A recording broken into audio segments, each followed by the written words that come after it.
अष्टवक्र गीता, नौवा प्रकरण, सूत्र नंबर 2।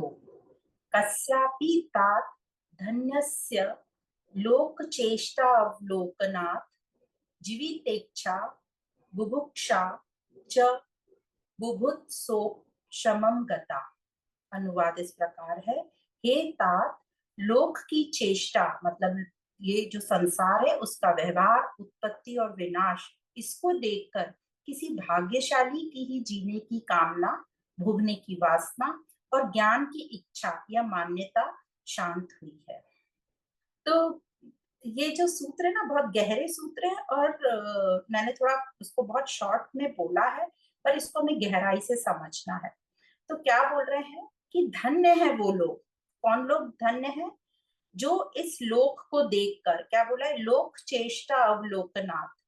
धन्य है वो लोग जो लोक को देखकर मतलब संसार को देखकर अपना अवलोकन करते हैं और उनकी जीने की इच्छा या जीने की कामना, जीविक्षा बोला है, जीविक्षा, और भोगने की वासना जिसको बोला है बुभुक्षा, और मान्यताएं पे जो टिके हुए हम उसको बोलते हैं बुभुत्सा। ये तीनों उसके शांत हो गए। तो धन्य है वो जो संसार को देखकर अपना लेता है, वह उसकी ये तीनों जो इच्छाएं ये शांत हो जाती हैं, वो धन्य है। तो मुनि कह रहे हैं कि जगत को देखो और जानो अपने को, जीव को जानो और जगत को जानो, दोनों को जानना अनिवार्य है। पर हमको क्या लगता है, हम तो सब देख ही रहे हैं पूरे संसार को, हमें सबका पता है। और जितनी जितनी हमारी उम्र होती जाती है, जितने हमारे बाल सफेद होते जाते हैं, हम क्या बोलते हैं, हमें बहुत अपनी उम्र का अनुभव है, हम सब जानते हैं, हम सब जानते हैं। हम यदि सब जानते हैं फिर भी ये संतों को, मुनि लोगों को, गुरु लोगों को ये बार बार क्यों बोलना पड़ रहा है कि जानो जानो जानो? क्यों बोल रहे हैं? ठीक से देखो, ध्यान से देखो, कुछ छूट रहा है इंपॉर्टेंट तत्व जो तुम ठीक से नहीं देख रहे हो। तो अष्टवक्र जी कह रहे हैं कि यदि तुमने ठीक से देख लिया होता तो इन तीनों से तुम मुक्त हो गए होते। और फिर तुम क्या कहते, जैसे सब जी रहे हैं वैसे मुझे नहीं जीना, मतलब जीजीविक्षा शांत हो गई होती, जीने की जो कामना है वो शांत हो गई होती। तो ये पहले 3 शब्द जो बोले उसमें से पहला, तो बोल रहे हैं यदि तुमने अवलोकन ठीक प्रकार से कर लिया होता तो जीने की कामना शांत हो गई होती। और दूसरा फिर बोलते हैं, फिर जीने की ये जो भोगने की वासना है वो कामना भी नहीं रहती, बुभुक्षा भी मुक्त हो से भी मुक्त हो गए होते। और तीसरा कि इसमें क्या बोला है, पहला बोला जीविक्षा, जीने जैसे सब जी रहे हैं वैसे मैं नहीं जीऊंगा, जैसे सब भोग रहे हैं संसार को वैसे मैं नहीं भोगूंगा, क्योंकि इस संसार में भोगने की जो वस्तु है उसमें कुछ रखा ही नहीं है, क्योंकि वो अपने को जान गया। और तीसरा बोलता है, जो सब दुनिया भर मान्यताओं पे चल रही है, जो सब मान रहे हैं, उन सब मान्यताओं पर मैं नहीं चलूंगा, वो मैं नहीं मानूंगा, क्योंकि मैं जान गया हूं कि वो सब झूठ पर खड़े हैं। तो बुभुत्सा ये भी शांत हो गए होते यदि तुमने अपने आप को जान लिया होता। तो जिसने जीवन को देख लिया और ये श्रम कर लिया देखने का, वो ये तीनों से शांत हो गया। और ये देखने के लिए बड़ी जिज्ञासा मतलब जानने की इच्छा, बड़ी मेहनत और श्रम लगता है, पर हम ये नहीं करना चाहते मेहनत और श्रम। तो हम संसार तो देखते ही नहीं ठीक से, अपने आप को तो क्या ही हम देख पाएंगे। और अपने आप को जानने का यह, इस संसार को देखना और फिर अपने आप को जानना, इस लक्ष्य से हमें प्रेम होगा तभी हम ये कर पाएंगे। क्योंकि कोई भी चीज या काम हम कब कर पाते हैं अच्छे से, जब हमें उससे प्रेम होता है तभी हम कर पाते हैं। तो अष्टवक्र जी कह रहे हैं कि ये जानने के लिए तुम्हें प्रेम चाहिए अपने आप से। तो ये जो तीनों है इच्छाएं, ये अवलोकन का फल है कि ना मुझे ऐसे जीना है, ना मुझे ऐसी कामनाएं करनी है, ना ना ऐसी मान्यताओं पर मुझे चलना है। क्योंकि देख लिया ना कि ये जो तीनों पर चल रहे हैं, कौन चल रहे हैं तीनों पर? जो हमारे सब आसपास पे लोग हैं जिन्होंने हमको बताया कि ऐसे जीना है, ये करना है। हमने देख लिया कि वो लोग भी और आज जो हम भी जी रहे हैं उनके कुछ खास हाल है नहीं, उन्होंने भी जीवन में ऐसे कोई तीर नहीं मार रहे हैं, ऐसे कोई काम नहीं कर लिए हैं कि जिनसे उनके चेहरे पर रौनक बनी रहे। तो कह रहे हैं अष्टवक्र जी, ठीक से देख लो, और जो ठीक से देख लेता है, जान लेता है संसार को, वो इन तीन से मुक्त हो जाता है, वो इन तीन से आगे निकल जाता है, और ये तीन जो है पीछे रह जाते हैं। कौन से तीन? जैसे मैं जी रहा था वैसे अब मुझे नहीं जीना, तो वो जो उसका जीवन पहले जो जी रहा था वो पीछे रह जाता है। जैसे सबकी चाहना होती है, अब वो वैसी चाहना नहीं करता, तो उसकी चाहना वो पीछे रह गई, और जो उसकी मान्यता थी, जो वो सब मान्यताओं पे चल रहा था, उसकी मान्यताएं पीछे रह गई। तो हम ठीक से यदि जगत को देख ले तो हम खुद अपने आप को ठीक से जान लेंगे, क्योंकि जो संसार है वो हमारा ही रिफ्लेक्शन है, और हम अपने आप को तो ठीक से नहीं देख पाते ना, उतनी हमारा इतना मन स्ट्रांग नहीं है, तो हम बाहर को देखकर हम अपने आप को मान चेक कर सकते हैं। पर यदि हम ठीक से नहीं देखते अपने आप को और ना ही संसार को देखते हैं, तो हम उतना ही सत्य से दूर होते जाते हैं और अशांत रहते हैं।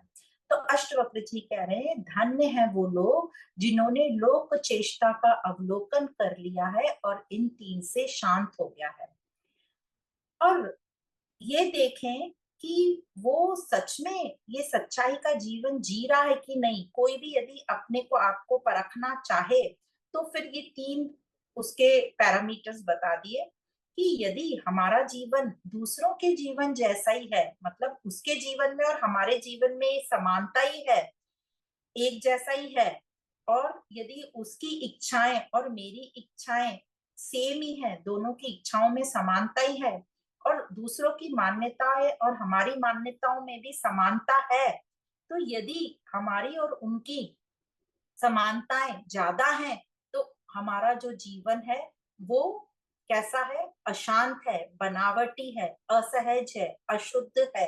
सत्य पे तो हम नहीं चल रहे हैं। हम कैसे चल रहे हैं? भेड़ चाल पर चल रहे हैं।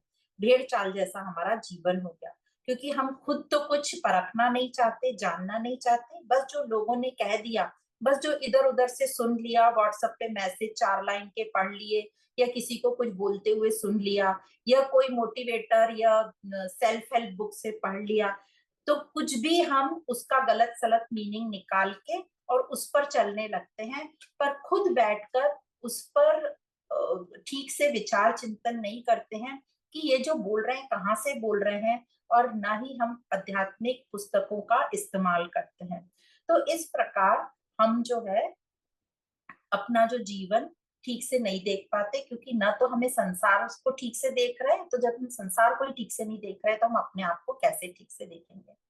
तो इस प्रकार आपने जैसे अभी बात ही हम कर रहे थे थोड़ी देर पहले, कि आध्यात्मिक ज्ञान को जो है लोगों ने बहुत ही सस्ता समझ लिया, कि जैसे सब फील्ड है, प्रोफेशन है, व्यवसाय है, वैसे ये जो आध्यात्मिक लोग जो ज्ञान देते हैं, गुरु वगैरह, वो भी उनका एक व्यवसाय है, और कुछ हद तक वो व्यवसाय हो भी गया है। पर फिर भी इस आध्यात्मिक ज्ञान को लोगों ने बिल्कुल जो है बिजनेस जैसा या बहुत ही लोअर कैटेगरी में लाके रख दिया, और टोटली ज्ञान का और शिक्षण का जो स्तर है हमारा बहुत नीचा है, और हम लोगों की जो थिंकिंग है, जो विचारधारा है, वो ज्ञान और शिक्षण के प्रति बहुत ही कमजोर है। हम क्या समझाते हैं अपने बच्चों को कि ऐसी शिक्षण करो जिसमें बहुत पैसा मिल जाए और लाइफ सुखी हो जाए। तो यहीं से हमारा जो उनको पढ़ाना है गलत है। कभी भी शिक्षण या जानकारी इसलिए नहीं हमें इकट्ठी करनी है कि हम उससे बहुत सारा पैसा इकट्ठा कर ले ताकि हमें भोग के साधन मिल जाए और हमारा जीवन सुख से आराम से बीते। जहां भी हमने ये दो चीजें लगा दी कि पैसा बहुत सारा मिल जाए और आराम मिल जाए, तो यही है हमारा सर्वनाश। आराम तो यदि ये जीवन मिला है, तो ये जीवन आराम करने के लिए तो मिला ही नहीं है। ये जीवन हमें मेहनत श्रम करने के लिए मिला है, ताकि हम मेहनत श्रम करके जिस लिए हमें ये जीवन मिला है उस दिशा में हम चल पड़े। तो ये आध्यात्मिक ज्ञान को हम दूसरे विषयों से बहुत हम तुलना करते हैं, कंपेयर करते हैं।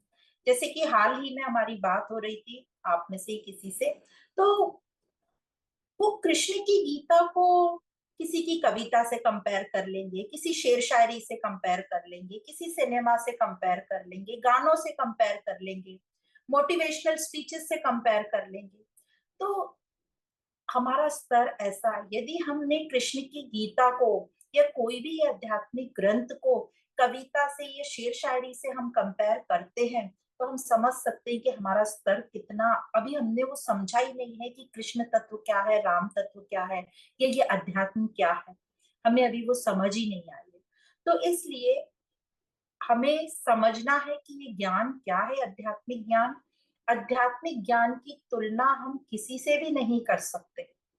यदि हमने उसकी तुलना किसी से भी करी, इसका मतलब हमने ये आध्यात्मिक ज्ञान को बिल्कुल निचले स्तर पे लाके रख दिया। कहाँ आध्यात्मिक ज्ञान है, कहाँ सिनेमा कविता हमको क्या बता रहे हैं। तो इस प्रकार ध्यान रहे, इस आध्यात्मिक ज्ञान को हम उस दृष्टि से देखें, उस ऊंचाई से देखें जहां वो हमें ले जाना चाहती है। तो अष्टवक्र जी यही कह रहे हैं, जानो इस जीवन को, स्वयं को जानो, इस जीवन को देखो, ये एक जिंदगी मिली है, इसे व्यर्थ मत गंवा दो, मत अपना समय बर्बाद करो। और ये जो बहुत प्रपंच बना हुआ है चारों तरफ, भोग भोग भोग, देखा देखी, इस ट्रैप में मत पड़ो। अपना जीवन समझो, आध्यात्मिक चिंतन करो, ज्ञान लो और उस दिशा पर चल पड़ो। यही एक जीवन है जिसमें हमें अनंत की संभावना है।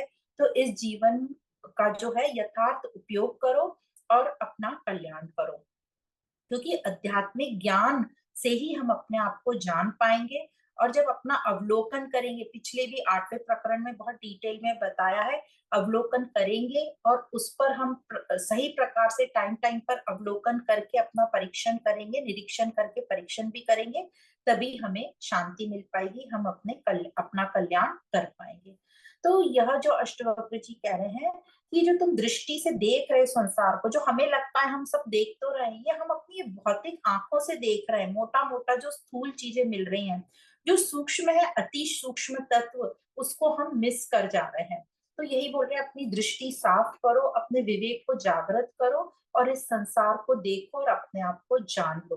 तो क्या बोल रहे हैं, लोक चेष्टा अवलोकनात्, मतलब संसार को देखो और अपने को जान लो। और संसार को जानना और अपने आप को जानना अनिवार्य, दोनों ज्ञान हमें होना चाहिए।